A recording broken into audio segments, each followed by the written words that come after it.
este sistema se acaba. ¿Esta crisis es la no la crisis, expresión no, de la decadencia? El sistema de vida occidental se acaba. Es decir, que no pensemos, se está diciendo hay que reformar el capitalismo. Mire usted, el capitalismo se ha reformado bastantes veces. El primer capitalismo del siglo XV y XVI era mercantil. Después vino un capitalismo industrial. Después vino un capitalismo financiero. Y luego ha venido la globalización y casi un nuevo imperialismo. Bueno, pues eso es un proceso vital de un sistema que sube, aumenta y se cae. Le voy a dar una sola prueba. En el siglo XV, Europa era un volcán en expansión, ideológico y aventurero. La gente se embarcaba en cáscaras de nuez para ir donde fuera, les daba igual. Se dispersaban por todas partes, descubrían América, llegaban a las Indias, llegaban por el otro lado hasta el extremo oriente, hasta Insulindia, y todo era una expansión.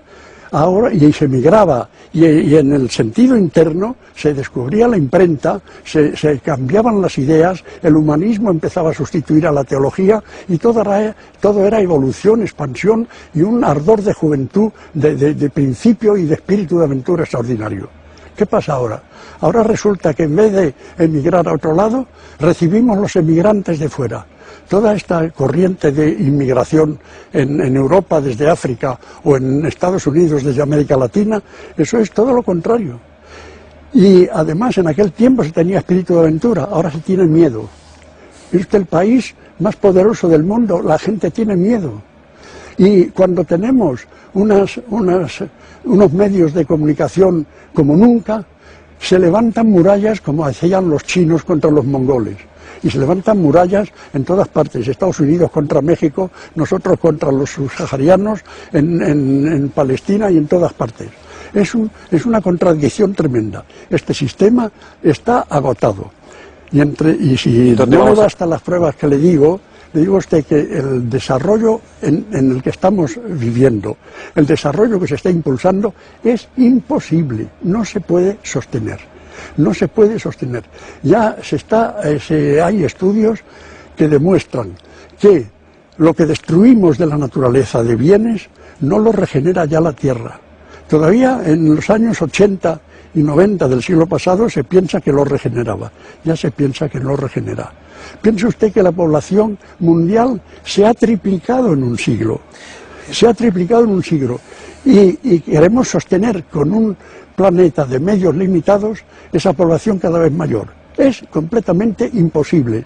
Lo que nos cuentan del desarrollo y de acabar con la miseria y de todo eso, mientras hagamos lo que hacemos, que es desaforado y destructivo, es imposible. ¿Y cómo paramos? Ah, bueno, pues si no se para por la razón, se parará por la catástrofe. ¿Y dejaremos a nuestros hijos y nuestros nietos un mundo inhabitable? Habrá que pensarlo, pero desde luego en este momento ya no es posible. No es posible continuar. Acabo de leer ayer o anteayer que países como China y la India están precipitándose a comprar tierras en África porque quieren asegurarse la forma de vivir. Es insostenible. Y se ha dicho, se viene diciendo ya y se dice constantemente. Y sin embargo no se reacciona. Y esta crisis es un aspecto de ese desmoronamiento general. ¿Quién tendría que reaccionar? Todos, el público protestando y desde luego los líderes reaccionando de otra manera, poniendo un freno a todas estas cosas. El hecho es que es imposible, de modo que o se corta o se cortará por agotamiento de fuentes de energía, por la destrucción, por la perturbación del clima, por la contaminación del agua, que ya escasea en muchos sitios, por la contaminación del aire, por todo lo que se está destrozando. ¿Por qué no se escucha más este mensaje? ¿Por qué eso que usted está diciendo, que me parece muy sensato, se oye tan poco? ¿Por qué no existe esa conciencia de ese riesgo real del que usted habla, que estoy convencido de que es cierto? Mire usted, porque los que pueden modificarlo, los que pueden influir más en modificarlo, no quieren, y los que quieren modificarlo no pueden. Voy a explicarme. Estos problemas a la gente poderosa, rica y la que domina y toma decisiones, no le alcanza. Pero tienen hijos, tienen familia, tienen, sí, tienen hijos, una tienen perspectiva familias, de futuro. Pero no tienen raciocinio suficiente ni visión suficiente para darse cuenta de todo esto que está pasando. Ellos siguen teniendo sus comodidades y teniendo sus problemas. Hace poco leía yo en el periódico, hace pocos días, en el periódico, leía que ha llegado a Madrid Óscar de la Renta. Y Óscar de la Renta contaba que para el lujo no hay crisis. Que él, el mismo día en que quebraba la banca Lehman Estados Unidos, sí, de los Estados Unidos, ese mismo día él consiguió vender un abrigo de pieles por el precio de $125.000.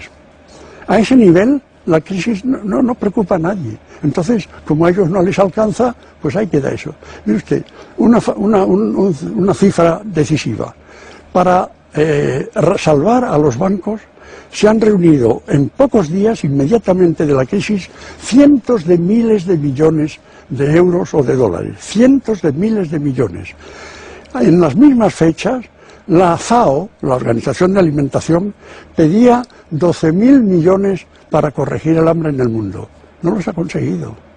Y yo subrayo, por si alguno de los espectadores no lo tiene claro, que quien nos está diciendo esto es un catedrático, profesor de estructura económica, que conoce muy bien el universo de la economía mundial y que lleva, como él mismo ha dicho, como mínimo desde el año 47 reflexionando y enseñando sobre economía. Ha sido además profesor de algunos de los ministros más relevantes de la transición económica en este país. Que yo sepa Solchaga, que yo sepa Boyer. Sí. Y no pocos economistas que en estos momentos toman decisiones. ¿Qué bueno, pasa? Y que algunos en su campo saben mucho más que yo, porque hay campos de la economía en que yo no me he preocupado. Por ejemplo, a mí el aspecto financiero y bolsístico me ha tenido siempre sin cuidado. A mí me ha preocupado problemas del desarrollo, del hambre y de la vida. Mire usted, la economía ha experimentado una evolución. Cuando yo estudiaba, en el 47, lo esencial era primero estudiar las necesidades y luego la economía tenía que buscar, con la técnica, maneras de atender a las necesidades. Hoy, la ciencia, que es lo único que avanza a toda velocidad, encuentra rápidamente nuevos productos, nuevos materiales, nuevos medios. Y entonces, primero se crean los productos y luego se inventan las necesidades de esos productos. Porque se ha dicho que, por ejemplo, aparecen medicinas nuevas y se buscan enfermedades para esas medicinas. Eso es un hecho que ha sido recogido y comentado. De modo que es lo contrario. Se trataba de buscar satisfacción a las necesidades. Ahora se trata de buscar mercado para lo que se encuentra. Es completamente distinto. En 1995, con 78 años, el profesor Sampedro empieza en Nueva York su tercera vida, tras una crisis cardíaca grave de la que le saca Valentín Fuster, y una enfermera que creo que usted no olvidará. Cuéntenoslo, profesor. Aquello fue emocionante.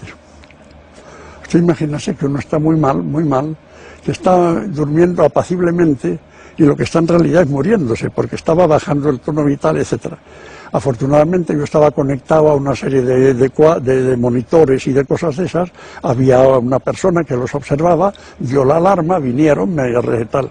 Y entonces me aplicaron en pecho y espalda unos electrodos o unos aparatos eléctricos que soltaban descargas y que luego me han contado algún médico, me han dicho que en algunos hospitales lo llaman a eso machacamuertos. Machacamuertos. Pues yo estuve en el machacamuertos como media hora o algo así, recibiendo puñetazos en el pecho y remontando. Y durante todo ese tiempo, una enfermera de raza negra, y ya mayor, en fin, me cogió la mano y me tuvo mi mano cogida. Para mí fue un consuelo extraordinario. Y cuando me quitaron el aparato me dijo, bueno, yo ahora me tengo que marchar, tengo que hacer otras cosas. Y yo le besé la mano. Entonces ella se quedó inmutada y me dijo, no estoy acostumbrada a esto. A mí me pareció conmovedor.